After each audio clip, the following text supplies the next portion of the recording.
Our boy Wusung straight up conquers the entire martial arts world like it's a speedrun. People also call him Zhang Hu, but his main flex, the Fist King, because this man only throws hands literally. Nobody can touch him, but one day a bunch of demonic faction goons try pulling a sneak attack.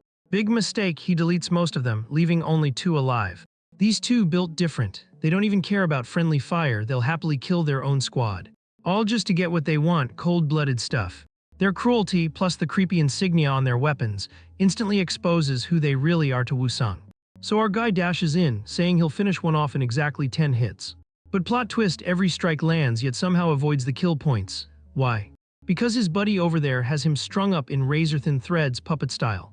He's already thrown 9 strikes, but the string master tightens the trap, locking him down, just in time for the sword guy to stab straight through him. Even on death's doorstep, bro doesn't flinch. He still swings that final 10th strike, and plants it right on the dude's jaw, peak Fist King moment. And with that, Wusung's legendary run comes to an end. His last thought, wishing he had one more punch left in him. Except plot armor alert, he wakes up, but now inside the Juhua safe house as Lee Jinian. Eldest son of the massive Yunha merchant group, Nepo baby reborn basically. First thing he does is check for wounds, but surprise, dude's body is squeaky clean. Then he glances in the mirror and freezes. His first thought, yo, someone slapped a mask on me. But now, after poking around, he realizes this is his actual new face. Once the maids leave to fetch a doctor, he decides to figure out the situation on his own. Starts searching around the room, but just moving makes him realize this new body is weak as hell. Like walking around feels like a raid boss challenge. Eventually, he stumbles on a journal labeled Yunha Merchant Group. Turns out this group runs Juhua Mountain, rich and powerful. After skimming the entries, he confirms, yup, he's stuck in the body of Lee Jinian. And judging by all the messy letters about women and gambling, this guy was a total clown. Dan concludes the obvious. He's reincarnated as Lee Jinian, certified scumbag. Right then, his physician Gong Sun strolls in with a fox grin, sneakily trying to check his pulse. Wusung, now Jinian, pulls his hand away, all like, I'm good, chill. Then this snake doctor offers him some dragon and phoenix soup. Calls it a tonic, of course. But reality check, it's straight poison for a sickly body like Jinian's. Instead of calling him out right away, Jinian plays it cool, trying to figure out how long it's been since his death as Wusung. His math, not long, meaning his enemies are still alive. Thinking about his shady doc, and his old enemies, our boy vows to erase all of them with his second life. Days pass. One morning his maids prep breakfast like it's a festival, hyped that he'll finally eat real food instead of just porridge. One tells the others to hurry before he gets back from his walk. But mid-sentence the door opens, Jinian walks in. He checks the food and says, keep it simple like this from now on. Then heads back to his room like a boss. One maid notices he's looking healthier and the others quickly agree. After a bit, Jinian finally starts eating. And boom, the fox snake Dr. Gongsun Meng shows up to ruin breakfast vibes. Jinian, annoyed, lets him in anyway. Gongsun senses the attitude, but slaps on his trademark fake grin and greets him. Jinian eyes him hard, knowing this guy only shows up when he's scheming. A smirk creeps across Jinian's face. He's about to bait him into confessing. So casually, he asks why Gongsun's here. Gongsun goes into Oscar-worthy melodrama, whining about loneliness, then throwing shade at Jinian's complexion. Smooth, backhanded insult. That gets Jinian's attention. He claps back, joking that Gongsun must be trying to push that dragon phoenix soup again. Gongsun panics. He didn't expect Jinian to know. He scrambles, insisting the soup is just a tonic. Jinian drops it flat, now it's poison. Gongsun reminds him he's the physician, sweating bullets now. He suddenly tries to bounce, saying if he's not needed he'll just leave. But before he takes a step, Jinian's cold voice cuts him off. He asks if Gongsun thinks he's the master here, barging in whenever he wants. The tension spikes. Then Jinian breaks into a laugh, saying he's just joking, forcing Gongsun to nervously play along. But then Jinian orders him to fetch writing tools, claiming he wants to write a letter. Gongsun complies. Then twist, Jinian tells him to write it instead. He dictates, I Gongsun am sick and need to stay in this villa. Then adds, also my life is too long so I need advice from my master. That line rocks Gongsun. Jinian notices him hesitate, asking why he stopped writing. Gongsun nervously tries to laugh it off, asking him to explain. But before he finishes, whip, Jinian hurls a chopstick, grazing his neck and pinning into the wall behind him. Man literally stapled him to reality. Shook, Gongsun touches his neck, realizing how close that was. Jinian's face hardens as he declares he's no longer the useless Lee Jinian Gongsun knew. The doctor tries to play dumb, but Jinian decides it's time to go full expose. He calls out the soup scam. Healthy folks can handle it, but for a sick body like his, it's poison. And yet somehow a so-called physician didn't know this. Yeah, right. He reminds him he literally made him drink it yesterday.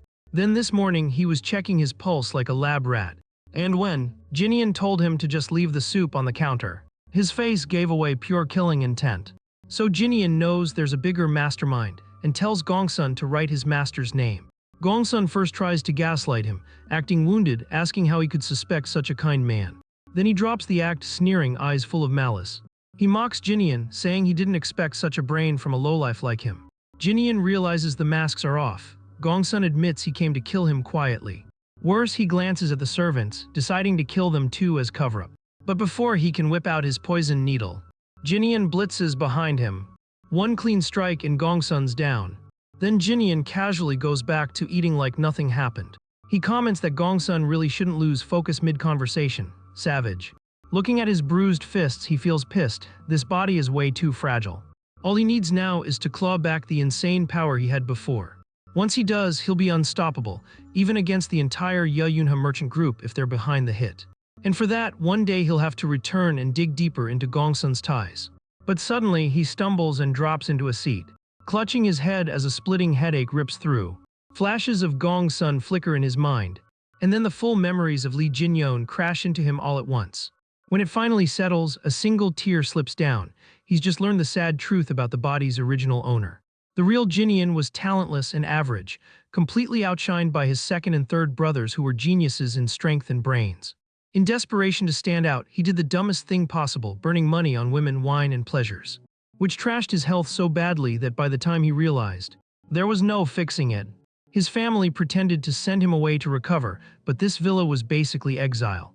And honestly, the clan barely cared if their weak eldest son just rotted away here. Now though, Wu Sung is at the wheel, and he's determined to restart martial arts training, something he hadn't dared before since he lacked the body's memories. He feels pissed at the waste, knowing the original Jinian threw away a perfectly fine vessel, but he'll fix it by using his past life experience to chase rare elixirs. Back inside the villa, his eyes land on stacks of cash. Relief, money won't be a problem. He can buy whatever elixirs he needs. Then he glances at Gongsun's lifeless body, lying there like yesterday's trash, and decides it's time to bury it. From this moment, time skips. A full year flies by like a single breath. One day, two guard squad members, Mok and Sayep from the Yunhe merchant group, show up with a letter for Jinian. Mok asks a maid where he is. She points them toward the spot where Jinian is deep in meditation. When Mok finally sees him, his eyes go wide in disbelief, because the man in front of him doesn't even look like the frail, dying scoundrel he remembers. During this year, Wu Sung has pushed his body to the limit, forging himself stronger every single day until his energy core finally manifested. He's re-engraved the foundations, enlightened mobility art, body art, rapid strides, and even mastered the legendary White Lightning 10-phase art, which lets him command the element of lightning itself. Through it all, he's climbed to the 4th phase of martial arts. But to him, still nowhere near enough.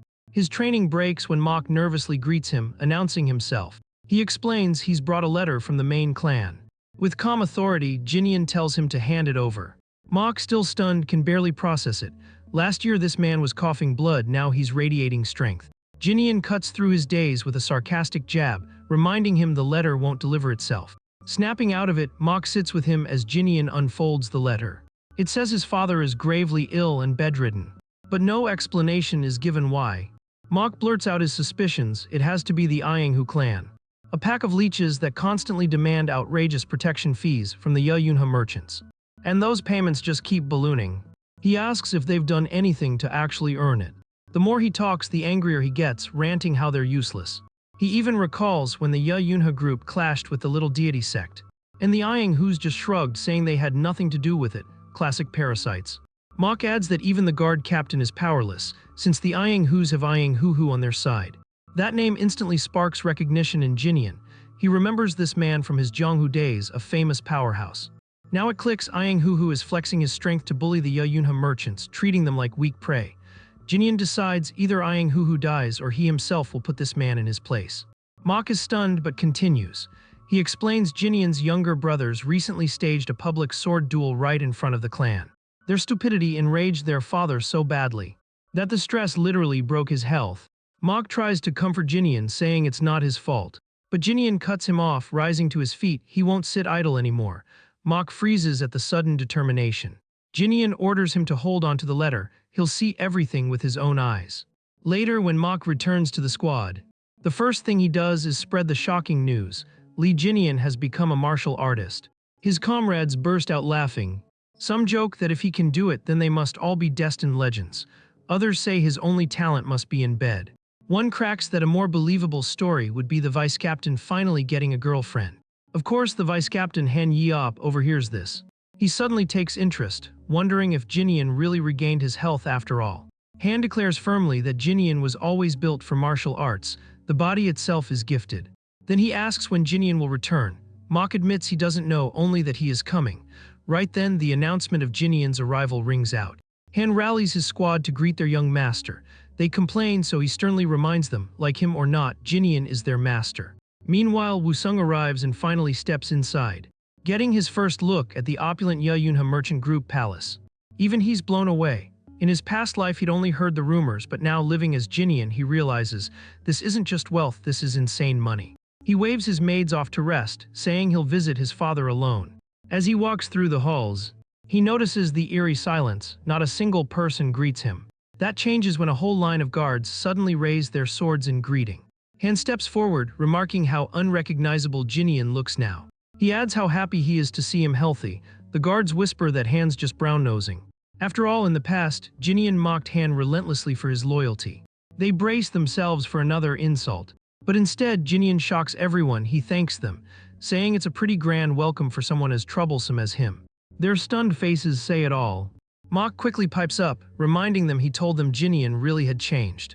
Escorting him to his father's chamber, Han can't hide a softer look. For once, there's no hostility. Jinian even feels like he finally has an ally in Han.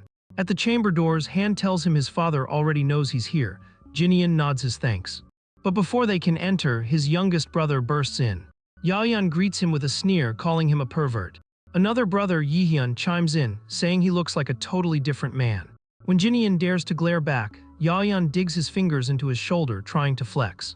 Han, remembering all the past beatings, quickly intervenes. He doesn't want Jinian humiliated again on his first day back. He carefully removes Yaoyan's hand, telling them both they should be happy to reunite after so long. But Yaoyan snaps, slapping Han for daring to touch him. Yihyun is disgusted, warning his younger brother not to disrespect Han. Yaoyan doubles down, saying he's ready to teach his elder brother a lesson. But before he can, Jinian explodes, slapping him across the face. The hit drops him flat to the ground. Yaoyan stares up in shock, unable to process it. Jinian grips his shoulder tight, letting him feel the raw strength pulsing through. He calmly says he was actually excited to come home, making Yaoyan shriek in pain and curse him as insane. Jinian deadpans back that from now on, Yaoyan will call him Big Brother. Just then, Lee Hyan, the second son of the Yunha group, arrives. He notices the commotion outside their father's room. Asking Han what's happening, the vice captain explains it's the eldest and youngest brothers clashing again. Hyan assumes it's Yaoyan bullying Jinian as usual and rushes in to stop it. But instead, he's stunned to see the complete opposite. Jinian standing tall, scolding Yaoyan to shut up in front of their father's chamber. And then, his eyes catch sight of middle brother standing there too. So Hueyuan steps up in front of Big Bro, and our guy doesn't waste time. He straight up gives Yihyun a punishment drill, hands up in the air like he's doing PE class detention. Hueyuan's low-key relieved, though seeing his eldest brother looking alive and healthy is a massive W. Meanwhile, Yihyun, bro, looks salty as hell, clearly hating every second of this. But Jinian coolly reassures them, don't worry, I'm good now. Then he spots Hueyuan's injured fist, and immediately asks if baby bro Yihyun was the one who did it. Hueyuan tries to shrug it off like nah, it's fine. But our boy ain't buying it. He spins back to Yihyun and slaps him so hard you'd think he installed DLC for extra damage. Lesson of the day, don't raise your hand against Big Bro. Yihyun's forced to shut up and comply, unless he wants another round of face-to-floor therapy. He literally can't believe this is the same weak Lee Jinian who used to massage his shoulders in fear just to avoid another beating. Tables have officially turned, my guy. Hueyuan's trying to hide his smile because seeing Jinian clap Yihyun instead of the other way around is chef's kiss poetic justice. After that, Jinian chills out. Hueyuan's curious about his whole glow-up, but instead of answering, our dude just drops, "You got good eyes," since Hueyuan's staring at the scrolls. He flips one open and casually asks what's inside. Hueyuan explains it's the list of employees tagging along to the conference tomorrow. And boom, he spots Gongsun's name on the roster. That's exactly what he was looking for. A quick scan tells him everything. Gongsun and a bunch of others were all recommended by none other than Iang Hu. Suspicious much, yup. So Jinian turns deadly serious and asks his brothers if either of them is working for that snake. Both instantly deny it, swearing they'd never hand the merchant group over. Our boy actually smiles, looks like they're clean, so no need to body his own brothers today. Decision made, he asks if all the higher-ups will be at tomorrow's conference. Nerdy bro confirms. Jinian drops the mic, he's attending too. Before they can say hell no, he's already out the door. His brothers are just left sitting there, stunned at this whole new personality shift. Yihyun though, bro mutters about wanting to go to Juha Mountain too. Meanwhile, Jinian strolls to his father's room and walks in with permission. Dad Si Yongman, the head honcho of the merchant group, spots him instantly. He asks about all that noise outside, but Jinian waves it off and sits like a boss. Then Jinian mentions he heard rumors about Dad being stressed. Old man admits it, saying yeah, the stress is killing him now that his body's weak. Then Dad lifts a hand to touch his son's face, shocked at how healthy he looks now. He even asks if this is really Jinian, and when he smiles in relief, touching him tenderly. Something hits different inside our boy. As Wu Sung, he never had parents. He only remembers a father who is strong and broad-shouldered, a wall of a man. But here, taking his fragile father's hand, he realizes this old lion is barely holding on. He promises to wipe out everything that made his dad like this. Dad doesn't really believe it. But Jinian insists Si Yongman doesn't need to worry anymore, he'll handle it, and his confidence is so intense even Dad starts sweating. Next day, conference room vibes. All the Yunha merchant group higher-ups are gathered, Hueyuan's doing the briefing. And yup, the snake himself, Iang Hu, slides in with his squad. His goons immediately notice Jinian sitting there, alive and well. Even Iang Hu locks eyes, assuming Jinian just came to flex his new position. After Hueyuan wraps up, he asks if anyone has objections. But before it's smooth sailing, Iang Hu raises his hand like a kid trying to ruin class time. He says he's got a demand. His suggestion, assign a guard to Jinian since apparently he doesn't have one. Naturally, the whole room stirs. People already hate how many employees are Iang Hu plants. Someone tries to speak against it, but immediately gets threatened into silence. Classic intimidation tactics. Iang Hu smugly asks if anyone objects. Crickets, everyone's too scared. Just as he's about to close the deal, our boy raises his hand. Oh, he's got an objection all right. He calmly suggests something different. Fire Iang Hu. Yep, he actually said it. Straight up yeet the squad guard leader out. The merchant group members panic. What a bold move. Meanwhile, the Iang Hu clan starts chuckling, thinking he's trolling. After all, Iang Hu is too important. That arrogance, man. Iang Hu smirks, saying Jinian's been bedridden too long and forgot he has zero right to fire him. And then, oh boy. Jinian slams his fist into the ground so hard the whole building rattles. Then deadpan as hell he reminds them. Doesn't matter how much Iang Hu flexes, Jinian is the real master of this group. He even told Hueyuan beforehand he'd fire this snake. Nerd bro thought it was a terrible idea, cause Iang Hu's stronger than them. But Jinian just asked, when weak martial artists get underestimated, don't they get eaten alive? That's right, arrogance kills. Then he points at all the Iang Hu lackeys sitting in the room, proving the group's already half swallowed. Nerd bro finally gets the message. Jinian reassures him, chill, I'll handle this. Hueyuan gives a nervous smile, knowing exactly how his bro plans to handle it. Spoiler, it ain't gonna be pretty. Instantly, the Iang Hu clan draws swords, demanding an explanation. Han's furious at their disrespect, stepping in front of Jinian to shield him. But our boy, totally unfazed. He roasts them, saying it's insane for employees to raise blades against their actual employer. And then he drops a death threat in that cold, calm tone. Suddenly, he switches it up, saying he actually feels bad and wants to compensate Iang Hu. Everyone's confused. He explains he's ruined Iang Hu's perfect retirement plan. Yeah, the guy was plotting, first kill Jinian through Gongsun, then stir up the two brothers to clash, which conveniently made their dad sick. So all he'd need to do next was puppet a brother into control of the entire group. Straight up villain playbook, no cap. Iang Hu laughs it off, saying Jinian's just spouting nonsense. But Jinian claps back, nah, your plan fell apart the second I killed your assassin Gongsun. Iang Hu's eyes go wide, he did what? Our boy calmly explains he one-shotted the assassin, giving him an easy death. Then he casually roasts Iang Hu again. If you want to steal this group, at least make a real plan. Also, I'll be billing you for damages, savage. That's it, Iang Hu snaps. He raises his fist, threatening to kill Jinian. But before the punch even lands clang, Jinian blocks it. Their fists collide and boom, lightning energy erupts, making it crystal clear. Jinian is a real martial artist now. Everyone's jaws drop at the display, our dude's legit. Jinian, ever the troll, remarks how dirty it is to attack someone fresh out of recovery. Then he declares nah, he'll let this slide, cause they're about to make it official. Someone announces the duel. Who sneers, asking if that's enough. Then, cocky as hell, he says this duel only ends when one of them is dead. Hearing that, Jinian just smirks back. Who notes how sharp his martial arts are, must have been trained by a serious sect. But raising his sword, he vows to show the difference in their experience. Our boy Lee Jinian dodges that swing like it's child's play. Yeah, he's not here for grandpa level, I got more experience than you, trash talk. He dips low, then drives his fist straight into Who's gut, flexing that he's rocking a whole 100 years more experience than Who. No cap. Poor who's coughing up blood, brain lagging like, how is this man operating on god-tier DLC I didn't download? Meanwhile, Lee Jinian, he switches on his enlightened mobility art, basically speed hack mode, and tells Yu Yang he's about to learn what real experience feels like. Next thing you know, man's moving at lightning speed. He blitzes in, throws a strike, but Who just barely blocks it with his sword. Now it's full clash mode, Yu Yang slashing with his blade, Lee Jinian throwing bare-knuckle counters, fists versus steel. But every single punch our guy throws keeps getting stuffed by that sword. And here's the kicker, who's sitting there like, wait, what even is this technique? Because honestly, nothing about Jinian's style screams rookie. Nope, it's straight up seasoned martial artist vibes. Still, who's ego won't let him back down, he's dead set on finishing Jinian off. His squad sees his stance and starts grinning like, finally, Captain's about to end this.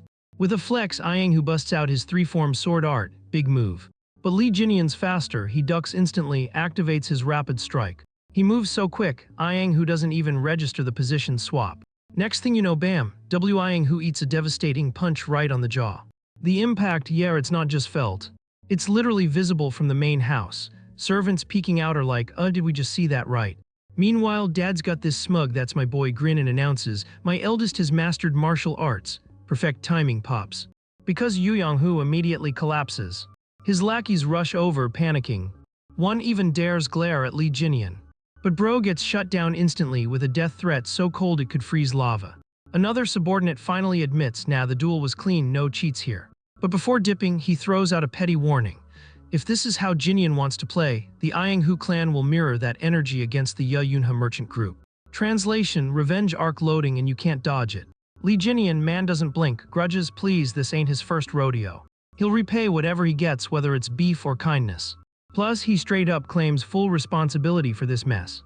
Hueyuan instantly protests, but Jinian locks eyes with everyone, standing firm, and says even though he claimed the Yunha merchant group as his own earlier, it's not just his, it belongs to his father, to the squad that welcomed him this morning, and every single employee busting their backs there, which means nobody is gonna toy with his merchant group.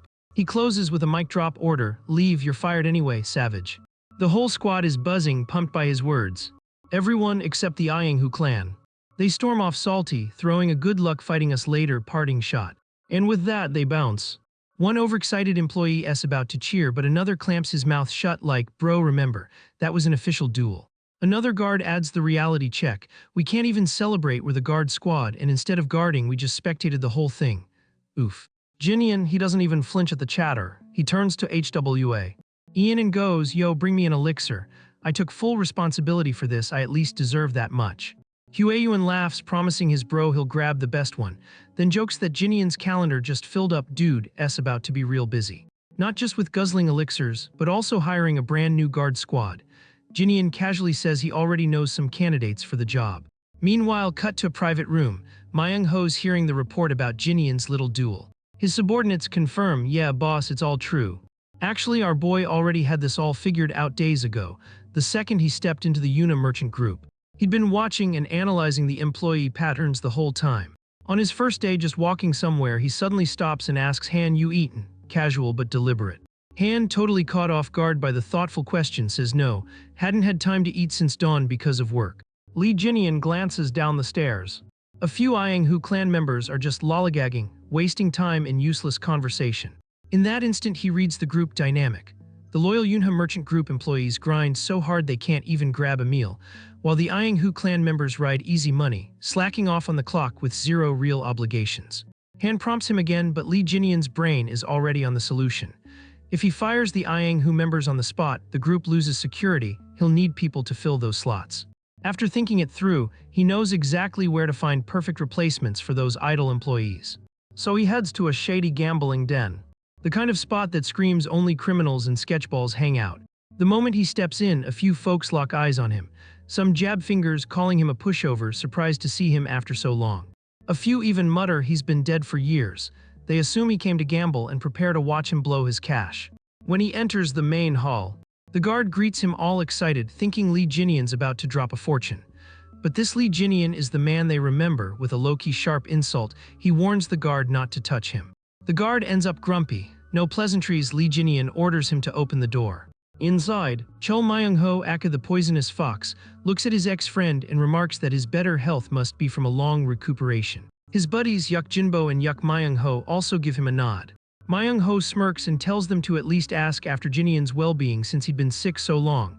The Yuk brothers apologize. While Myung-ho sarcastically claims Jinian is his friend, Jinian scoffs at that so-called friendship. On the surface, they act like childhood pals, but in truth, Young-ho's always used that fake camaraderie, weaponizing it to harass and squeeze money out of him, exploiting his weaknesses. With a straight face, Lee Jinian wonders if the new generation has a twisted definition of friendship. Young-ho doesn't realize what Lee Jinian's actually thinking. Myung-ho pushes him to start gambling, saying it's been way too long. In reality, Myung-ho's itching to fleece him for big money. Sure, nobody else would be dumb enough to fall for it. Fake friendly, he insists he'll treat him in honor of his return. When Lee Jinian gives no quick reply, Myung-ho gets irritated and nudges him to speak up. Lee Jinian replies calmly that he's thinking, while his vulture of a friend presses to know what he's mulling over. Instead of answering, Jinian just sits quiet for a beat, weighing whether he should kill Myung-ho or not. To him, Myung-ho's just a useless scumbag he has zero interest in keeping around. The only ones worth anything here are the Yuk brothers, who, despite running with thug energy, actually have skills worth using, wasted under someone like Myung-ho. With that decision simmering, Jinian stands and calmly tells Myung-ho to hand over the key to the vault. Myung-ho blinks, surprised. He asks why Lee Jinian suddenly needs money. Lee Jinian answers evenly, it's just a one-time cash withdrawal. But he adds that the interest Myung-ho owes him for the thousands of nyang he was forced to invest in this gambling den, plus medical compensation for the times Myung-ho had him beat, brings the total to about 100,000 nyang. That should cover it. Myung-ho bursts into laughter. Mocking him, asks if he learned math while he was away. Smug as ever, he points out the vault, as stuffed not just with the cash Lee Jinian's asking for, but with gold, silver, and jewelry. Still, he says, Lee Jinian's crazy if he thinks he's getting any of it. At best, he'd lend him some money if he's desperate, but the vault key? No way. Myung-ho's irritation spikes, as he remembers the times our boy moaned about being sick, and now stands healthy, daring to demand the vault key while cold-shooting him. He coldly tells Lee Jinian to snap out of it, reminding him exactly who's standing in front of him. Lee Jinian stays silent. Myung-ho leans in so close their faces almost touch and asks if Lee Jinian wants to die by his hand. Still no answer. Finally losing patience, Young-ho orders his minions to beat Lee Jinian to a pulp. One of the Yuk brothers grabs him from behind, getting ready to slam his head onto the table. Our boy Jinian's face suddenly goes full dark mode. Yeah, this man calls breaking bones being kind. Next second, he snatches one of the Yuk brothers and just yeets him straight into the wall like trash day. The other bro thinks he's slick and charges in. But now Jinian sidesteps smooth, uses the table like it's parkour practice, and boom, snaps the dude's ankle like a breadstick. That's raps. Brother number 2 collapses instantly, screaming "Respawn me bro" vibes. Jinian turns around, only to see both Yuk bros standing back up, bones cracked but eyes looking dead inside. Zero fear, full zombie mode. Instead of freaking out, Jinian's grinning man's fired up, ready to farm exp. The brothers rush him together, but within seconds, our guy vanishes like he hit the shadow clone jutsu.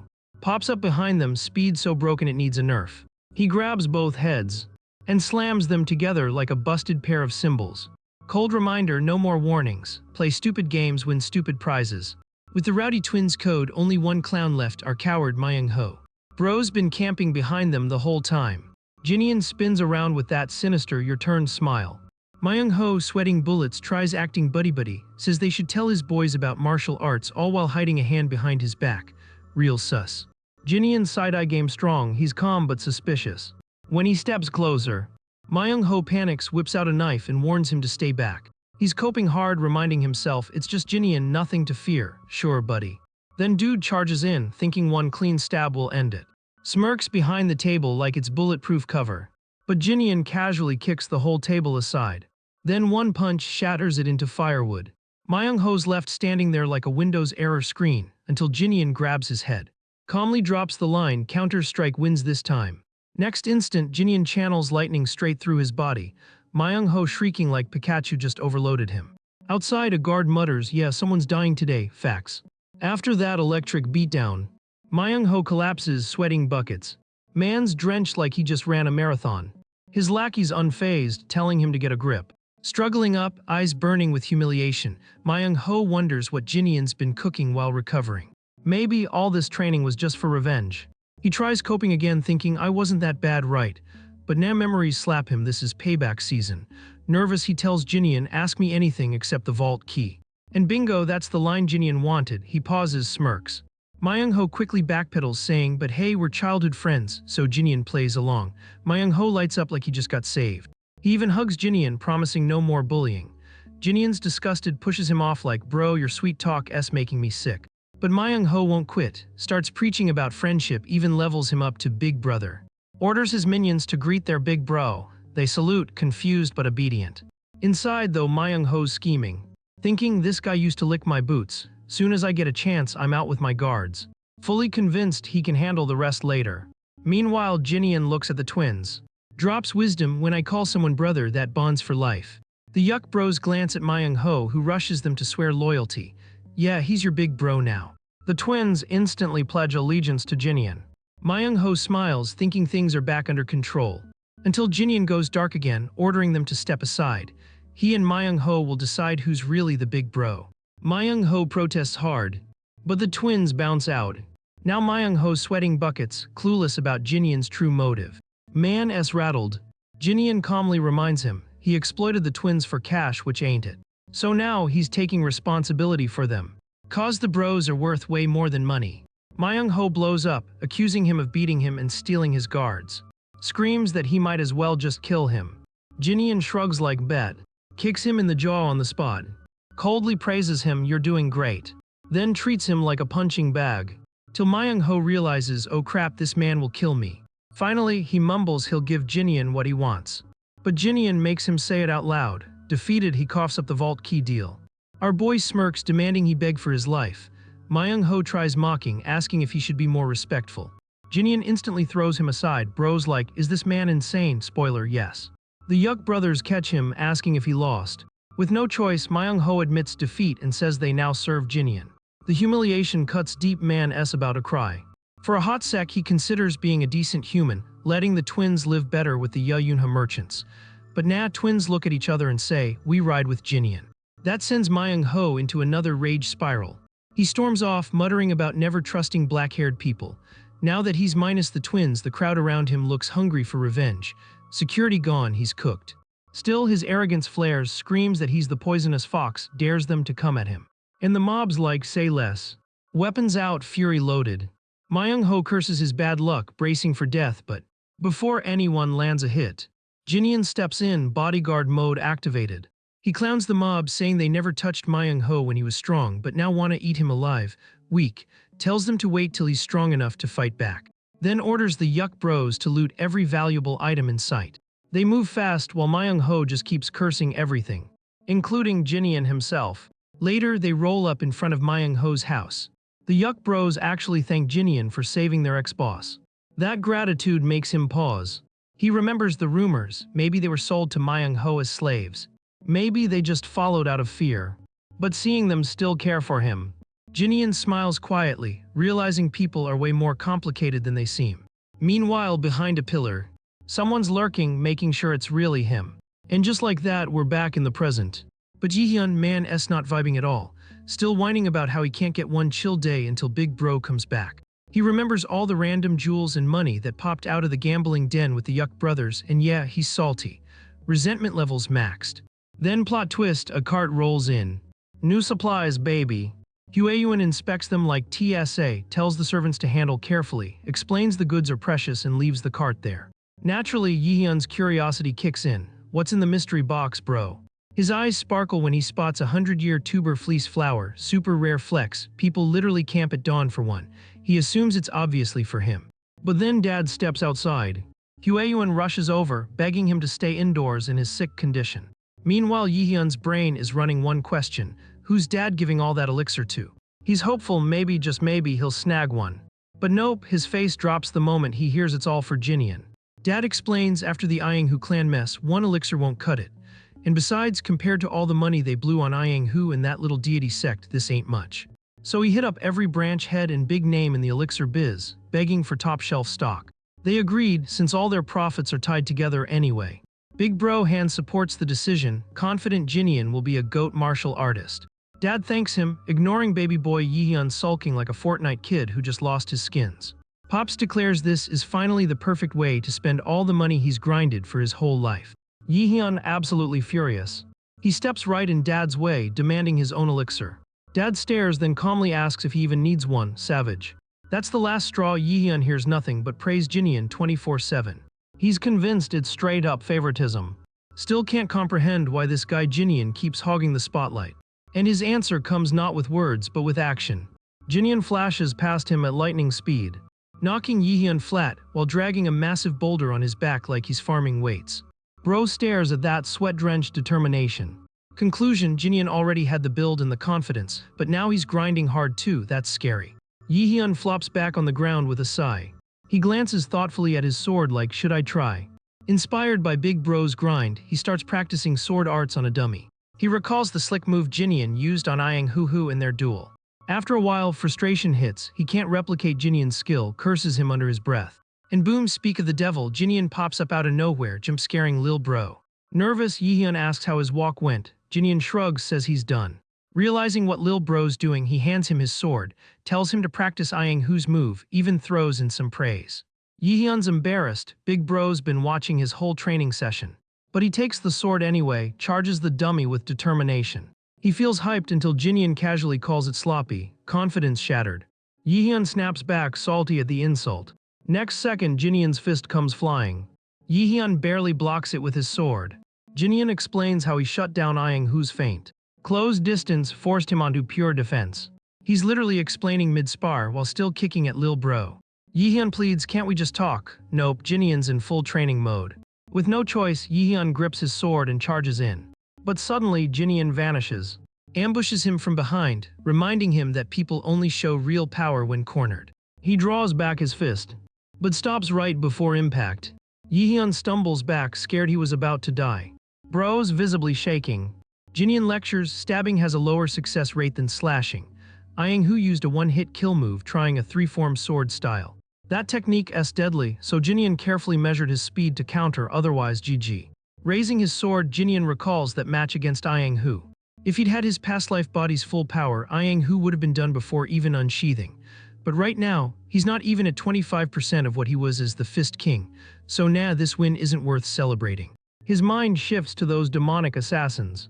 The realization hits they're still stronger than him, which only fuels his grind set. He must surpass his past life strength. His reflections broken by a maid's voice. She tells him a guest has arrived, then dips. Before leaving, Jinian flicks his brother on the forehead again. Classic. Elsewhere, a group of dudes are gossiping about the dumb rumor that Playboy Jinian actually knows martial arts. Guang doesn't buy it until he recalls stumbling drunk into the gambling den last night. There he saw Jinian with the Yuck brothers hauling loot. He instantly recognized him. But by the time he came back from puking, Jinian was gone. Jujuru Wang and Sima Guk say they came to check the rumor themselves. They open his door and see Jinian chilling inside with the Yuck bros. Spotting his jacked build, they slam the door shut again. They ask the maid if that's really Jinian or some rando merchant's son. She confirms it's him. These dudes look ready to faint. They're trying to process how partyboy Jinian turned into muscle god martial artist. Then Jinian himself opens the door, jump-scaring them again. Calm as ever, he tells the maid to feed the twins a lot, since their stomachs are black holes. Once the twins leave, Jinian turns to his old squad, clearly terrified, and asks why they're here. Too scared to answer, they just pray for their lives. Sima Guk Ju Jhe Ring. Plus Guang and Jinian, these four clowns made up the four heavenly kings. Their life motto, women and wine, nothing else. Now they're all sitting together, finally enjoying a quiet meal for once. Jinian glances at them and remembers Myung-ho, who also claimed to be his friend. But nah, these guys are different. They're not loyal bros, just partners in crime. Their entire universe revolves around booze and girls. Juryong breaks the silence, asking how Jinian been. Guang pokes his muscles, still in disbelief he's actually training. Sima, though, just observes quietly, his build, his aura, concludes this ain't from casual training. Jinian has actually become a martial artist. They press him where to even learn all this. No way he's self-taught. Jinian dodges with a vague just lucky. Sima says it must be like the wild Zhang Hu legends. Juryong admits he almost didn't recognize him. Then out of nowhere, Jinian declares flat, that old Jinian is dead. Their faces drop. Still clinging to hope, Juryong asks what's next. Jinian vaguely says he's got debts to repay, so he's preparing the Yunha merchant group. His goal's no longer to party aimlessly, it's to get stronger. Guang and Juryong whisper to each other, dumbfounded at this character development speedrun. But Sima, he's dead serious. He remembers the time Jinian went to recuperate. But deep down, everyone knew it wasn't rest, it was exile. His father was disappointed enough to ship him off. Back then, Hema tried to keep his spirits up, telling him to use that time to study, change, and come back stronger. Jinian just laughed, promised he'd change, and left before Sima could even send him off. Thinking back on that, Sima now congratulates him for real, for finally turning things around. The room goes quiet for a beat. Then everyone agrees with Sima, remembering how they themselves didn't even bother to show up back then, too hungover of course. Watching them bicker, Jinian sighs, these alcohol-soaked idiots, yeah, they're his real friends. He pours drinks for them, and asks what their plans are now that he's changing. They laugh nervously, nope, they're not built for change. But hey, at least their boy finally stepped out of their shadow. One day of drinking and laughter later, it's time to go. They leave with warm goodbyes, and remind him to call if he ever needs them. On their way back, they keep talking about Jinian's insane glow-up. Sima eventually tells them to just head home. Jaryong teases him about getting betrothed, but Sima shoots back, go home and study. They keep bantering until they inevitably end up at the Sweet Scent House, drinking even more. Meanwhile, in that same Sweet Scent House, the sect leader of the little deity sect, Yam Jisung, is losing it over Yang Hu's death.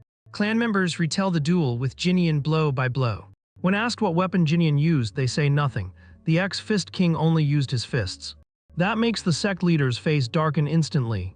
The Yang Hu clan members demand revenge. But the sect leader reminds them, it was a fair duel, revenge is off the table.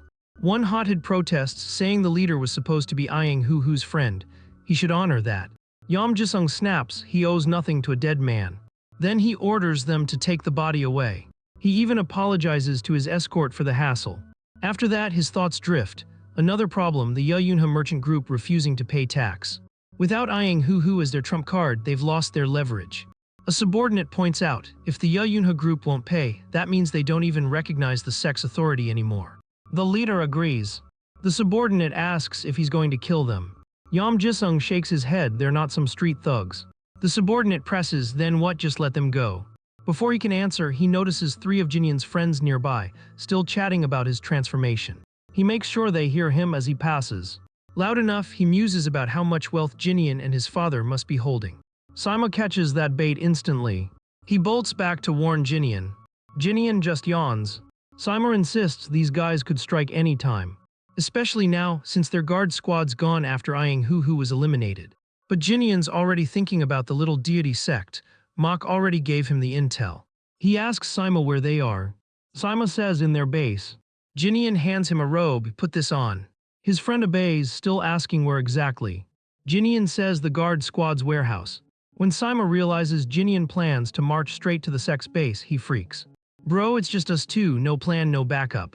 But Jinian, already pulling out a blade, calmly says this is the plan. Then, pressing the knife to Sima's throat, he orders him to guide the way. Poor guy has no choice. Finally they arrive, dozens of guards patrolling the gate.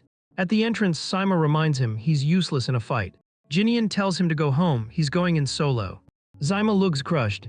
He warns again, charging in against hundreds of guards is suicide. But Jinian just kicks the door wide open. He's going to do what he's always done. Back when he was Dan Wusung, the Fist King, his rule was simple, never back down. Not as an orphan. Not at his peak. Not now when battle is the only thing he loves. Everyone in the hall turns at once. Jinian walks in like he owns the place, calm, no fear. Where's your leader, he asks. One guard loses it and charges him. Jinian's faster, grabs him by the neck and slams him down in one motion. The guards shout warnings, he's in their den now. The sect leader himself finally steps out, drawn by the noise. Who the hell are you? He demands. Jinian smirks, an assassin. The sect leader laughs, he's never seen an assassin this bold. But then he spots Jinian's bruised fist, and remembers what the Ianghu clan told him. His eyes widen, this is the Jinian. Jinian shrugs, maybe I am. The sect leader grins, this just made his job easier. Seize him, he orders. Our boy flashes back, last time he fought a mob like this. He knows his body isn't at his old peak, but whatever. A fight's a fight. He launches in, fists flying, flooring guards left and right. Some back off instinctively, rattled by the raw power. Then suddenly he freezes. An arrow slices across his cheek from behind. He turns with a smirk, so the sect master wants to play flashy. The leader admits, yeah, this sword's expensive, rarely used, but for someone like Jinian, worth it. On command, the guards pin him down. Dozens more aim bowguns from the roof. Jinian thinks bitterly, so the leader won't even fight alongside his men. Typical. Then he hears Sima's voice. A knife sails through the air. Jinian snatches it mid-flight. In one motion, he deflects every incoming arrow. The shockwave even breaks the guard's grip on him. The sect leader just stares, stunned. Jinian flashes a thumbs up at his boy, then hurls the blade straight at the sect leader. The blade slices so close it practically gives the dude a free neck shave. Our boy drops his voice all dark and gritty, think Batman audition, saying the sect leader is literally the only clown he'll bother to cut with steel instead of smashing with fists. Sect leader starts sweating buckets and screams for his goons to kill him. But bruh, before anybody can even breathe, our guy is already in his face. Fists cocked and ready like he's main eventing UFC. And what does this coward do? Yup, instantly drags his own lover in front like a human shield, certified trash tier move. But in one clean, surgical strike, our man Jinian lands the punch, while at the same time, yanking the poor woman to safety like he's multitasking pro max. He tells her straight, get out. Then he turns back, eyes locked on the sect leader who's now trembling like a cornered rat. Just like everyone else who faces him, the dude realizes, nah, this can't be the Yunha Merchant Group heir. Only a legit martial arts monster could fight like this. So naturally, coward move 2, he tries to buy his life with money. Doesn't even finish the offer, bam. Li Jinian's fist connects and the man goes down like a sack of rice. Our boy, stone cold, tells him he doesn't take cash from someone who values coins more than people. Then proceeds to beat the living daylight out of him. And yeah, ends his miserable life. Li Jinian's face twists in disgust, looking at this scumbag's blood. Done with the trash, he dips out with his buddy and the rescued lover in tow. Sima offers to walk the lady home, Jinian gives the nod. And boom, the squad splits. While walking, conversation time. The woman suddenly clocks Sima's identity. Flustered, he unmasks and she's like, wait, I've seen you at the Sweet Scent House, girl outing him casually. She thanks him big time and promises to treat him to some top-tier wine next time he shows up. Sima waves it off, says he's not showing up for any future marriage deals again. She notes how much he's changed. And with a glance at his friend, Sima says calmly, yeah, he's down for change now. All this while, Li Jinian, he's already daydreaming about breakfast. Priorities, my guy. After freshening up, our boy sits down with the Yuck brothers for breakfast, telling them to chow down as much as they want. These dudes light up like kids in a candy store, 7 meals a day maybe. Jinian, he's just like, sure, why not, no hesitation. Then they notice his busted face and ask about last night, which drags him right back to the memory of that ambush. That hit him harder than he expected. In his old life, this wouldn't have even fazed him, but now it's a wake-up call. He needs to train harder, not just for revenge on the demon faction, but to keep the Yunha Merchant Group solid. Then someone tells him, yo, package delivery for you. He cracks it open, inside a letter. From Guwang, trolling him for only having one drink last night while giving props for his glow-up.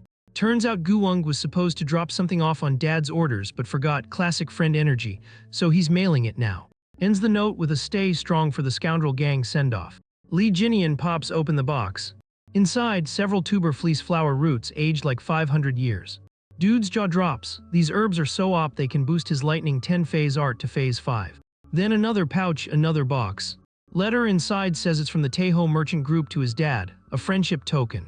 Li Jinian connects the dots. Dad called in some serious favors with one of the richest groups in the Central Plains. He opens it up and his eyes almost pop out. It's azurite essence. Literal martial artist goldmine. Ranked just below legendary items like moonflower berries or 10k year snow ginseng. People kill for this stuff, no exaggeration. One sniff and Li Jinian knows it's real. He's tasted it before in his past life. The mystery, how the hell did Dad even get this? Without hesitation, he hands each Yuck Bro one of the ancient roots, telling them to guard his room while he trains and eat theirs once he's done. One bro stares at it like, what even is this? Lee Jinian explains, it'll buff you, just don't lose it, this is serious loot. One bro's mind blown. Another casually drops that dad had whole stashes of this kind of elixir lying around. Lee Jinian sighs, so yeah, all about money after all. Then he eats the root himself, sits cross-legged and starts meditating for 2 hours. Bitter taste, but he's like, that's martial arts, pain now, reward later. Soon the heat surges through his core, and thankfully his body has been prepped enough to handle it. But suddenly, boom, burning pain everywhere. He tries to suppress it, but it's unbearable. Teeth gritted, he decides to just full send it. Channels energy to fight it. Agonizing seconds later, he finally exhales in relief as the pain fades. Core cools down. Then he unleashes his lightning art. With a grin, he's reached the 5th phase, let's go. But then sniff sniff, his body reeks of alcohol, leftovers from the old Jinian's alcoholism. Smiling, he says goodbye to the old him. Next target, the Azurite essence, the real boss level. Problem, most bodies literally collapse under it like a sandcastle in a storm. But he knows he has to tank it. Immediately, he feels the spirit energy wrapping around him, testing him. At first, he suppresses his hunger for power. But now then he flips the switch and pushes back, determined to go crazy strong no matter what. Fast forward 7 days locked in, grinding it out. His nerdy younger bro gets worried. One Yuck brother blocks him, reminding him no one is allowed in. Orders are orders. But before little bro can argue, boom, his room literally explodes. Out he steps, looking like a ghost with purple lightning blazing in his eyes. The Yuck bros are stunned beyond belief. But Hueyuan, the smart one, immediately recognizes the stench. Energy deviation, big yikes. They rush to him as he collapses. Brothers try desperately to wake him up. Hueyuan, panicking, approaches. Lee Jinian raises his head with that terrifying glare. He gets up, staring straight at his bro. Looks less like a man, more like a vengeful spirit. He walks off. Middle bro asks where he's going. Lee Jinian says he needs to cool off, and don't follow. Leaving Hueyuan completely baffled. Next thing, our guy's parkouring rooftop to rooftop, sprinting away from the streets. That Azurite essence power inside him, way too cracked he can barely hold it in. His body straight up isn't strong enough for this cheat code. Uncontainable even for the so-called Fist King. So he books it far from civilians, trying to protect everyone from himself. Finally he stops, alone in some deserted wasteland. Power is still going haywire. Our boy is basically a walking nuke right now. He remembers that fatal stab wound from his past life. And decides, screw it, let's let this energy out. Boom, he unleashes it in a monster blast. The shockwave shoots into the sky, visible from half a continent away. Rain starts pouring down, and he just stands there in the storm, looking satisfied like he just dropped his mixtape. He checks his white lightning 10 phase art, and grins. Man s jumped all the way to phase 8, absolute rank up speedrun. Back in town, his clothes are shredded to ribbons from the outburst. People are staring at him like he's the final boss who walked out of Elden Ring. So he ducks into a shop for new clothes. When he goes to pay, the shopkeeper straight up refuses the cash. Why? Because everyone knows this is the guy who bodied the Hu clan and the little deity sect, basically the thug repellent of the city. The shopkeeper points at his kids, saying they're safe thanks to him. This is gratitude, not charity. Even the kids run up with an umbrella for him. He finally cracks a smile and accepts. Outside, he looks around at all these peaceful faces and realizes the shopkeeper was right. His fights changed lives. The man's words echo in his head. The people's smiles burn into his mind. And for once he feels something new, a warmth he actually likes. But hold up, peace gets instantly shattered by some loud goons chasing Myung-ho. Chameleon Buddy spots him and greets him with a cheeky smile. Jinian just deadpans about how busy his life's gotten. Same bro. Meanwhile, hard cut to the palace of Myung-chan. The Emperor Assembly is in session, big boy politics time. Dako clan leader Dako Myung is hyping up Mo Yongbin for rallying all the assembly leaders. Mo Yongbin shrugs it off like no biggie and strolls over to the Ianghu clan head Ianghu Sian. Topic: the embarrassing death of Ianghu at the hands of our hero. Ianghu patriarch is visibly sweating bullets. Especially since Mo Yongbin points out Ianghu wasn't just any rando, he was a pro-martial artist, and always messing with the Yunha merchant group.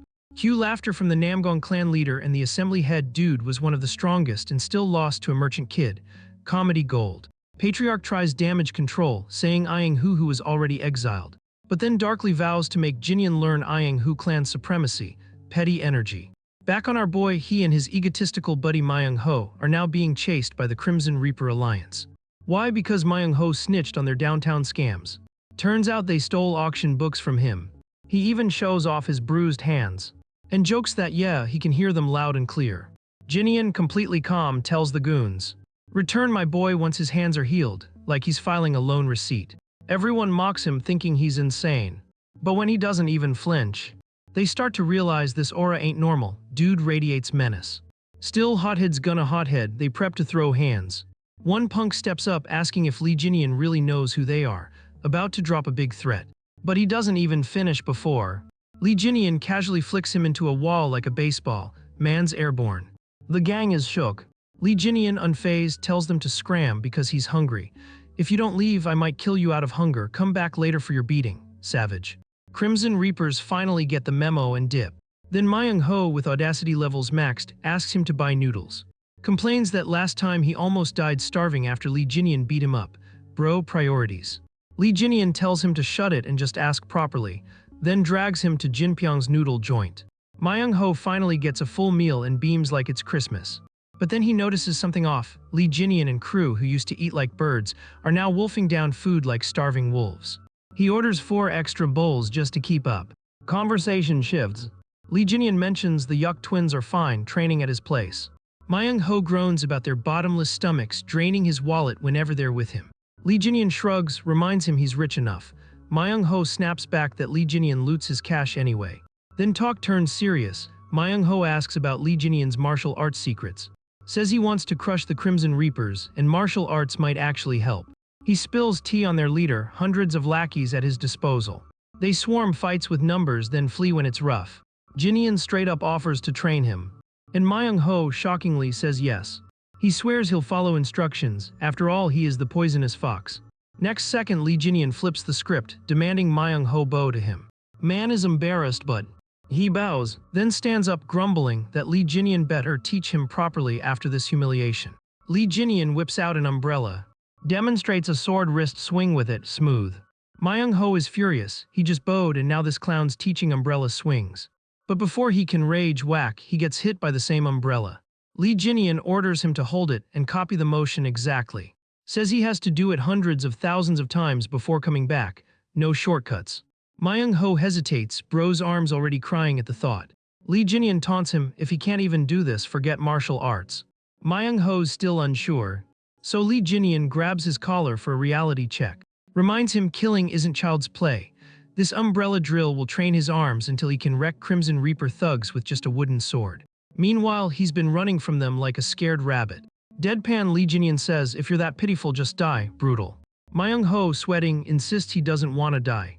Lee Jinian calmly asks, "So you gonna be the poisonous fox or stay a rat?" Silence hangs. Then finally, Myung-ho takes the umbrella and walks off with it. Lee Jinian pays the tab and sends him off. Then wonders, will Myung-ho actually commit to training or flake? His mind shifts back to the Crimson Reapers. He decides time to keep that promise and hunt them down. Cut to the Passion House base. Reaper boss is fuming. He's literally beating his own men. The rest are shaking in fear. He demands to know why they let Myung-ho slip away. After hearing the whole story, he still can't stomach the idea. A merchant's son standing tall against his gang, disrespectful. But one underling pipes up, "No cap, Jinian isn't just talk. People say he's the strongest fighter in the Yonghua region." But when dude catches a glimpse of his master's face, he just shuts his mouth real quick. The boss man sends his goons back to the squad that's hunting them down, and with the most deadpan delivery ever, says he wants Myung-ho and Jinian straight up deleted.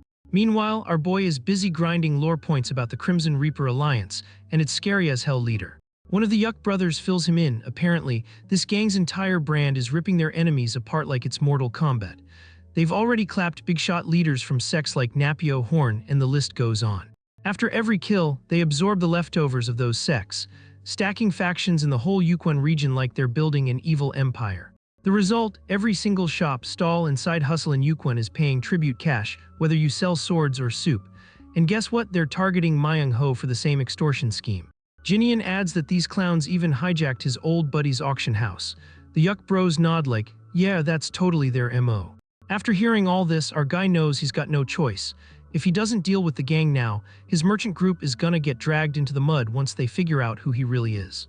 Cut to the Yukon shopping district. Inside the Passion House, The madam is briefing her crew like it's morning stand-up. Suddenly, a loud shriek, everyone sprints to check on the girl. One escort blurts out she was with the Crimson Reaper boss, but now they're panicking cause another girl is still stuck in there with him. Seeing the first girl's wrecked condition, the madam orders her taken to rest while she herself goes to handle the new guest. Oh, and pro tip to the staff, don't disturb the Crimson Reaper leader unless you've got a death wish. Enter Jongwoo walking up to meet the new guest, who else but our boy. She tries the usual flirty routine, but he's like, nah, cut the crap, where's your boss? Yoonghwa throws back a polite, do you even have an appointment? He shoots back if the leader is upstairs. She hesitates, clocking that he's built different, but admits, yeah, the boss is upstairs. Jinian tells her to evacuate the house cause he's going up, basically a brace yourself warning. She mentions another girl is still inside, and that the leader is insanely strong. But our boy, unbothered, straight to the stairs. Up front the guards try to flex, warning him it's restricted. He keeps walking. One guard dares to block him. Instantly yeeted behind like he's a ragdoll. The rest of the Crimson Reaper guards pull weapons, asking if this clueless guy even knows who he's messing with. He just calmly asks again where their leader is. But nope, turns out the entire floor is stacked with Crimson Reaper members. A mob of them charge in, clearly ready for blood. Jinian, cool as ice, tells them he's here to kill them too, savage. One swings a sword. Our boy grabs his head and tosses him like trash. Another goon lunges. He dodges, then deletes him with his own weapon. Next, he rips open a random door. Wrong room. He literally wonders if he has to smash every door here just to find this clown. So yeah, he proceeds to speedrun, busting every door on the floor. No leader in sight. Fine, next floor it is. Meanwhile, on the 5th floor, the leader is chilling when suddenly, boom, the door explodes open. His subordinate reports, the Chaos Maker is none other than the merchant's son they're hunting. The leader already guessed from the noise outside, casually asking if our boy is here to pay his buddy's debt. Jinian, not impressed, comments that the leader is chilling way too high up. The boss taunts back, asking if he's scared to climb past all the subordinates waiting for him. Jinian walks forward calmly, saying pulling off stunts like that is literally his specialty. Now face to face, the leader looks like a damn giant compared to him.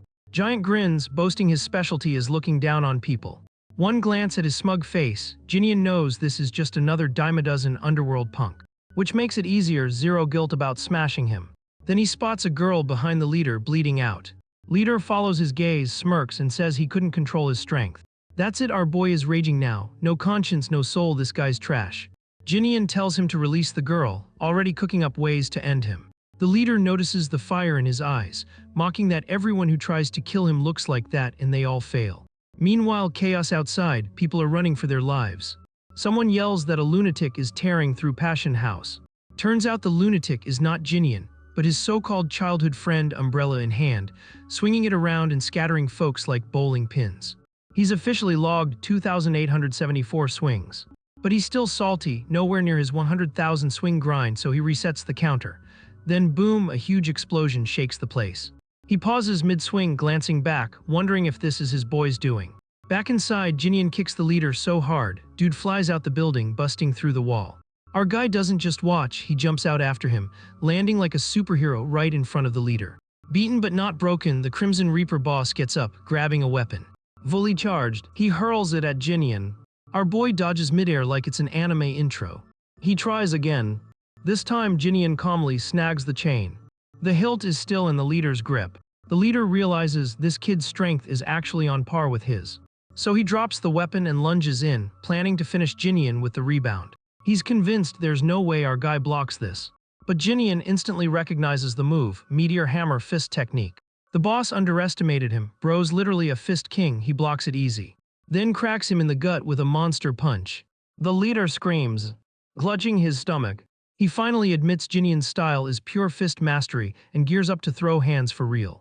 His muscles bulk up like he's powering into rage mode.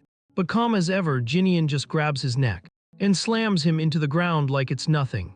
The boss is baffled, how is he losing when he's going all out? Jinian grabs his face, flips his earlier taunt back at him, now you're the one looking up. Then boom, he activates stage 2 of his white lightning arc, still clutching the leader's face who's now shrieking. He pushes the stages higher, all the way to stage 5. The Crimson Reaper goons watch in horror, frozen by fear while their boss screams like he's being roasted alive. One of them whispers it's the legendary white lightning 10-stage art. And when Jinian finally finishes, There's nothing left but ashes where the boss used to be. Rising to his feet, he coldly glares at the gang, demanding who gave them the right to tax hardworking people. Then challenges them if they're so desperate to flex power, try it on him. Their boss's fate will be theirs too. The Crimson Reaper Alliance is shaken but still thinking, he's just one guy, maybe we can still gang up on him. Meanwhile, Mayang-ho watches and mutters that if the Red Reapers really toast, maybe they don't have to pay tribute anymore. One of the Mambus mutters that Jinian might just flip and start charging tribute himself. But Mayang-ho instantly shuts that down, defending his childhood bro.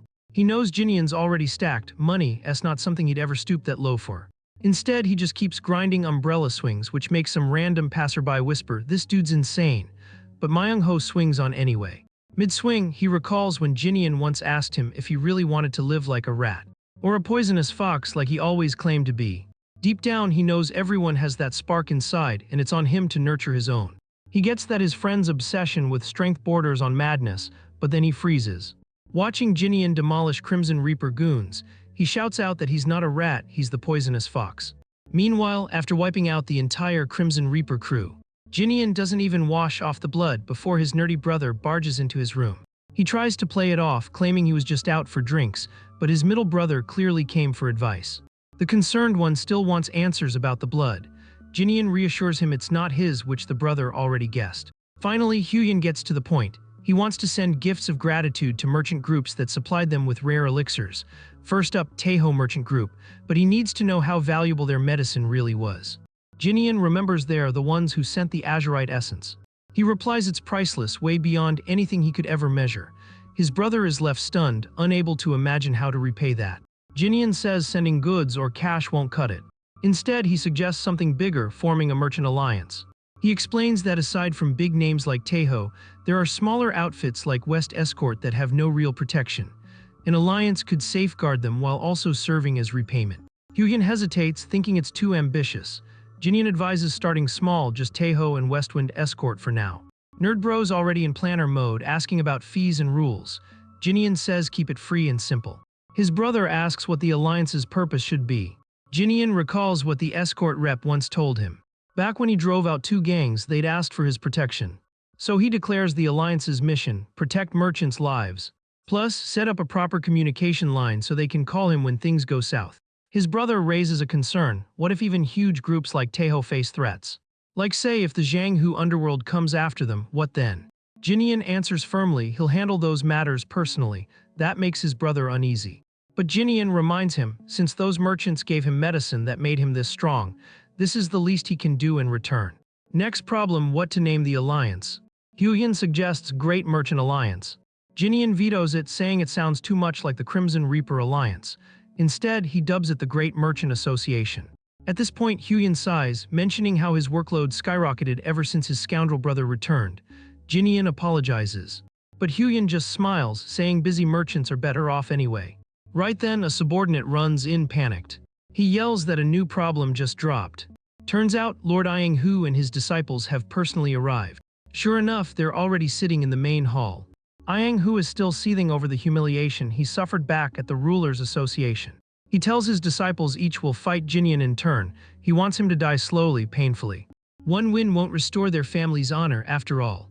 The disciples nod without question. Then Shin Sobek asks if the others are going barehanded too, since he's ditching weapons. Iang-hu agrees to fists, but Woon hesitates. He plans to fight with a sword. His brother mocks him for it, but Woon defends himself, pointing out that Jinian already beat Iang-hu, who is stacked with Young-hu experience. Iang-hu scoffs, saying Iang-hu was weak anyway. Finally, he arrogantly orders servants to summon Jinian directly. Instead, the Yuk brothers show up, announcing that the challengers are invited to the annex by their master. Soon enough, the guests stand before Jinian, who's already waiting. He greets them calmly. Each martial artist introduces themselves one by one. But Jinian is caught off guard to see Lord Iang-hu himself there. Iang-hu apologizes for dropping in unannounced, but admits he couldn't resist testing Jinian's strength. Jinian gets the picture, they want a duel. He asks about the rules. Iang-hu proposes all his disciples fight Jinian, claiming they want to learn. The rules are simple: lose consciousness, can't move, or fall off the ring, that's game over. Straightforward enough. Jinian accepts and signals to begin. First up, Mayang. Iang-hu smirks, confident his son will win. But Mayang already senses this isn't just a merchant's kid. He feels like he's facing a seasoned Yonghu warrior, which makes him realize Jinian's win over Ayang who wasn't a fluke. Jinian asks if he wants a weapon, but before Mayang can spit out a cocky answer, he eats a punch so hard it rockets him straight into the far wall. Lord Ayang who crushes his cup in shock. Jinian casually reminds them he gave him the option to use a sword, then calls for the next challenger. Woon steps up asking Shin to look after his brother. Shin nods. Facing Jinian, Woon gathers all his strength and techniques. Jinian actually encourages him to go all out so the fight's worth it, and the match begins. Without hesitation, Woon draws his sword. He charges, blade slicing toward our boy. But Jinian dodges with ease. He also notes Woon's legit skills. This guy is a real swordsman. Still, Jinian's sharper. After studying Woon's patterns, he dodges every swing bare-handed, cool as ever. Time for him to go offensive. He powers up with the 5th phase of his lightning art, then dials it back to the 3rd to balance it. Woon braces, swinging his sword to block, but Jinian unleashes a lightning roar straight at him. One hit, Woon is down. Ayang who can't believe it. Mayang suggests they end this now. If all three lose, the shame will be unbearable. But Shin refuses to quit. He wants this chance to fight someone who relies purely on fists. After all, his own specialty is palm strikes. He formally asks for a spar. Jinian sees his fists and actually gets hyped, finally a real challenge. And so the two fist masters collide. The battle rages, Shin striking non-stop, Jinian weaving and dodging. Shin grows frustrated, annoyed that Jinian's only defending. So he commits to his ultimate move, determined to see how Jinian blocks it. He launches the whirlwind wheel-crushing palm. A tornado erupts, surging straight at Jinian. Jinian grins, impressed, but says it's too big. Calmly, he grabs Shin's leg mid-attack. Shin howls in pain. Jinian slams him into the ground, commenting that it was a good duel. Meanwhile, Mayang sulks, realizing they've gained nothing but shame from these defeats. Our guy clocks Lord Ayang Hu's sour face, but honestly, Leon has no idea why this dude's suddenly mad-dogging. Meanwhile, Ayang Hu's over here shaking like he just realized Jinian's basically untouchable. No cap, bringing in more people is just pointless. The real L, if they lose, the whole ruler association's pride gets dumpstered, and his clan's gonna be the laughingstock. So big brain Ayang Hu decides to pivot and casually invites Jinian for a walk to the market. He notices the chill vibes of the place and starts small talking like, "Yo, you must have mad suppliers here, huh?" Then, without wasting a beat, he drops the big offer, membership in the ruler association. He even explains Jinian doesn't gotta drag his whole merchant squad, he can just join solo and still get protection. Our boy is stunned. Because hello, this club already has all the big-name clans signed up. But Jinian isn't dumb. He points out this association is literally made of clans that ditched the Murim alliance, which used to be ruled by the 9 great sects. Ayang Hu's like, yeah, but chill, we're just friendly rivals. Sure, bro. Jinian remembers hearing that the Ayang Hu clan only hopped on this bandwagon recently, and now, after catching an L, they're desperate to save face. Ayang Hu basically admits it, also confesses his boy Ayang Hu who is out there spreading clown rumors about Jinian, tanking their clan's rep. He insists he personally got no beef with him though. That's why he's begging Jinian to join to patch up their face. He figures flexing that someone like Jinian is under me is his only saving throw. Our guy asks straight up, and what if I say no? Ayang Hu tries the salesman pitch, you lose nothing my dude, as a merchant's son you should get that. But Jinian fires back, why would I join some martial arts club when I'm already stacked with cash, savage? Then he dismisses him, conversation over. That's when Ayang Hu absolutely loses his cool, threatening to massacre Jinian's entire squad. That one actually makes our boy pause. He warns he's got enough power to wipe out the whole merchant group while sparing Jinian. And he'll spin it so Jinian's branded a public enemy. Basically, do you really think you're soloing an entire clan, let alone the whole ruler association? Bro's still mid-rant about taking the throne when, boom, he eats a monster punch from Jinian. Our boy tells him straight, I'll kill you first, then erase your whole clan. He even threatens to pin it all on Ayang Hu's eldest son. So yeah, don't test me. Ayang Hu's still got the gall to clutch his pearls like, that's the most shameless crap I've ever heard. Then he whips out his signature move, Poison Toad Broad Strike. This is a big deal. Ayang Hu specialists train this just to fight the leaders of the 4 great clans. He's cocky, thinks Jinian can't possibly tank it. But mid-flex he freezes. Because Jinian's literally spitting lightning that eats the poison alive. Absolute dog walk. Next second, Jinian decks him again, sends him flying into the wall. Collapsing on the ground, coughing blood, GG Ayang Hu. Our boy roasts him on the spot. Wow, you're way weaker than you pretend. Ayang Hu, bloody and pathetic, tells him to just finish him now. Either way, you'll be a public enemy. He swears the ruler association will be on his neck, no matter what, you're doomed. Jinian leans in, whispering cold as hell, "I'll make you regret saying that for the rest of your life." Cut to later, everyone sees Jinian dragging Lord Yang-hu by his hair. The whole squad is shook, especially his sons. Mayang tries to step up, but Jinian shuts him down. "You want Dad's punishment too." Another son panics about Daddy's health, but Jinian says he's still alive for now, orders a carriage on the spot. Eldest son demands, "Why the hell are you doing this?" Jinian lays it bare, "Your dad threatened to wipe out my people and frame me." Everyone's stunned, like jaw on the floor stunned. Then our boy declares he's taking this matter straight to the ruler association, bringing Yang-hu's own guards as witnesses. But Shin chimes in, plot twist, the ruler association doesn't even have an HQ. Instead, meetings happen at the clan leaders' homes, closest one Moyang clan estate. So Jinian orders his crew and the Yuk brothers to babysit Yang-hu's sons and disciples.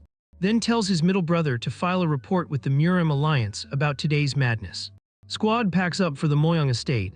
Meanwhile, inside the carriage, Yang-hu, tied up like a Christmas turkey, asks where they're headed. Jinian answers, calm as ever. Then Yang-hu plays the sympathy card. "Hey guard, can I get some water?" The guard hesitates, low-key checking if our boy will allow it. Jinian just stares, amazed that a clan lord's out here begging for water. Suspicious. He instantly realizes this guy's an assassin in disguise. Cue lightning burn, toasted. Driver freaks out, asks what happened, but Jinian tells him to keep rolling. Then he questions another guard about their little assassin club. Dude admits they're from the gold-silver assassin group. They rank by gold or silver, he's only silver. Jinian asks Yang-hu how much this gig cost. Yang-hu stays quiet.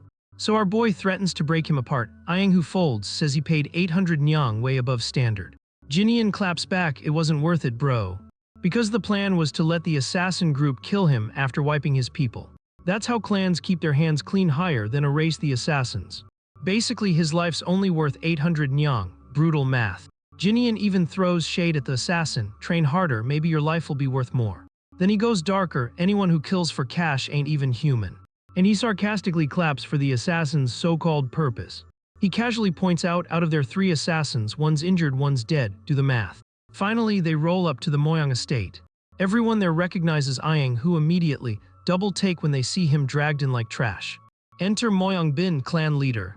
He checks Yang-hu's condition, then introduces himself to Jinian. Our boy introduces back. Though he's low-key confused, last time he checked, Moyang Chu was still the boss. Bin presses, why is Jinian parading Yang-hu in like some criminal? Jinian spills the whole tea, everything from threats to assassins. One subordinate freaks out, this is serious, Murim Alliance will hear about it. Bin waves him off. Instead, he asks what Jinian's real goal is in coming directly to him. He assumes Jinian knows the ruler association is crazy dangerous, so maybe he's just revealing the truth early. But our boy flips it, asks Bin what his strategy is to handle this. Bin says straight, the move is to erase the danger. But murdering Yang-hu sang outright. That would turn the whole Yang-hu clan into enemies and put Jinian under Murim Alliance surveillance. Messy. Right then, Yang-hu starts crying out at Bin, blaming him for the whole mess. "Your mockery pushed me into this." Then he begs for help, promising anything. Bin smacks him down, calls him shameless, zero dignity left. He orders his men to lock up the assassins alive for questioning. Then apologizes to Jinian for all the chaos, promising the ruler association won't back Yang-hu anymore. He even invites Jinian for a meal. Our boy accepts. Soon the food is laid out. Jinian digs in happily while Bin sits there baffled. How the hell does a monster like Jinian even exist? Bin tests him, asking what strategy he'll use to wrap this up. Since killing Yang-hu isn't an option, gotta play it smart. Jinian flips it again, asks for his plan. Bin lays it out, he'll send Cian to the Murim Alliance, shifting all blame to Yang-hu's clan. Plus, to save face, the ruler association's willing to eat the damage. The other clan leaders will agree. Jinian likes the idea.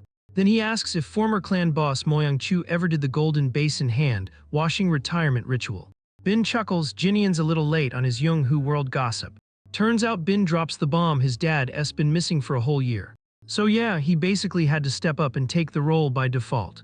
Bin explains they even sent out a search party from the main branch, but came back empty-handed, zero trace. That's when our boy's brain lights up, hold up, that's the exact same time he reincarnated into Jenon's body. Which means if he popped in, then old man Chu probably popped out, R.I.P. He presses Bin, asking if Chu had beef with the demonic faction. Bin shakes his head, the demonic faction's been ghosting for 20 years. If they were active again, he would have noticed. Plus, why would they even bother targeting his dad doesn't add up. But our boy flashes back to his previous life. He also had zero ties to the demonic faction, yet still got ambushed and smoked. So yeah, it tracks. To test the waters, he asks, if your dad got jumped by a squad of swordsmen, how far would he make it? Bin scoffs, his father ain't losing to some random blade scrubs. Jinian smirks, okay, but what if those swordsmen had blade-proof bodies? That one stuns Bin. Our boy then recalls that last fight with the assassins. Dude literally fried them with 9th phase lightning and they still lived. And he knows his current body's so juiced that no normal human could possibly tank 9th phase lightning straight to the face. So if those guys ate it and didn't insta-die, then facts, they had some blade-proof cheat bodies going on. If guys like that exist. Plus the sorcerer who once hijacked his body, if they teamed up, forget it, that's endgame level. Only a beyond heaven tier being could even touch them. Which means Bin ain't ever finding traces of his father or the demonic faction. But Jinian's still stuck on the real mystery. Why are these freaks staying hidden and what's their actual goal? Meanwhile, cutscene to a creepy, secluded spot. A woman with the title Heavenly Demon is out here addressing a dude straight up called the Sword Demon.